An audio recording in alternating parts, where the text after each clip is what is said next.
So in May 2025, President Trump announced that he wanted to reopen Alcatraz. Y'all know what that is, right?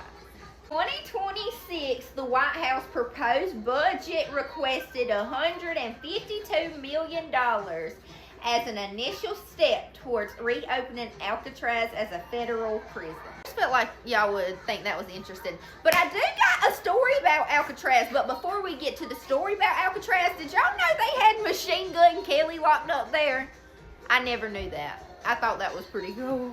Let's talk about Alcatraz for just a second. It was known as the unescapable prison. Not only because it was impossible to escape, the water around it stayed 50 degrees at all times with extremely strong currents. Also because it was so mentally draining on everybody, it was supposed to break them down before they even had the chance to think about breaking out. You know what I mean? In 1962, there were 3 men who come up with the bright idea that they were going to escape. And wasn't nobody changing their minds about it. Names were Frank Morris, John Angelin, and his brother Clarence Angelin. Frank Morris apparently was super smart, okay? His IQ was reported to be around 130, and he has escaped a lot of other prisons before, and that's why he was at the Alcatraz. Angelin brothers grew up in Florida. They grew up swimming and around water. Okay, so here's where it gets wild. Months, these 3 men secretly widened the vents behind tanks using spoons, homemade drills made from a vacuum cleaner motor, and pieces of metal that they had found. They was getting crafty. Every night they would play music during the recreation hours so nobody could hear the drill. That's whenever they would do the drilling part. Behind the walls was an unused utility closet where they could crawl around without the guards being able to see them through these holes that they had widened.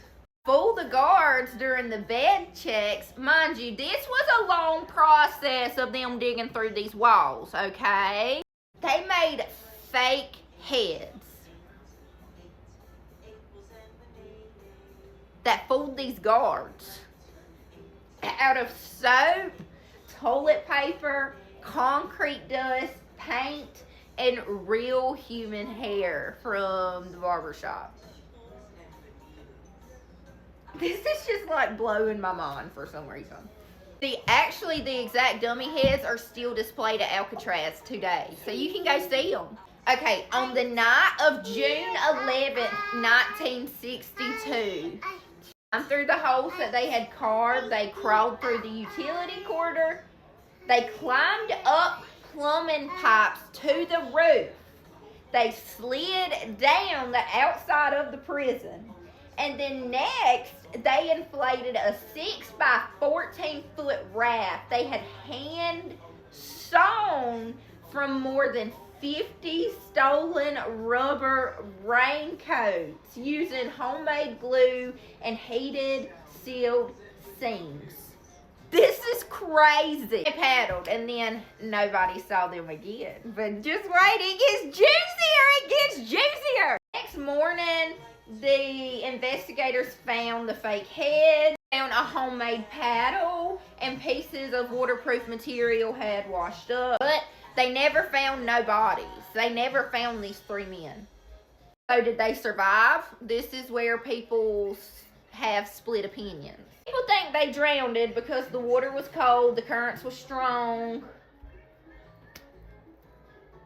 I think they probably knew that. I think they probably had that part figured out if they can make a homemade raft out of a raincoat. Here are some fascinating pieces of evidence. Their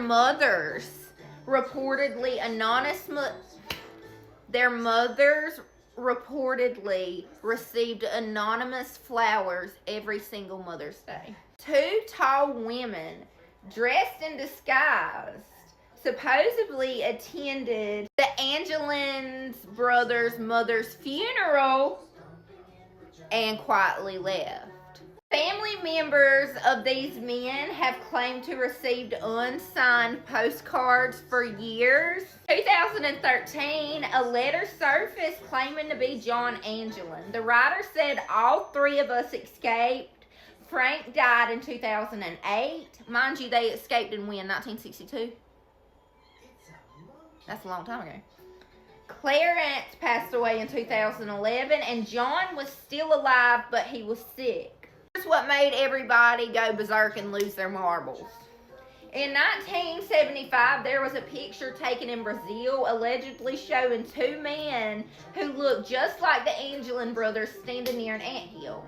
Facial recognition experts hired years later reportedly found many similarities, but it was never considered conclusive evidence. The FBI investigated this case for 17 years before it closed in 1979.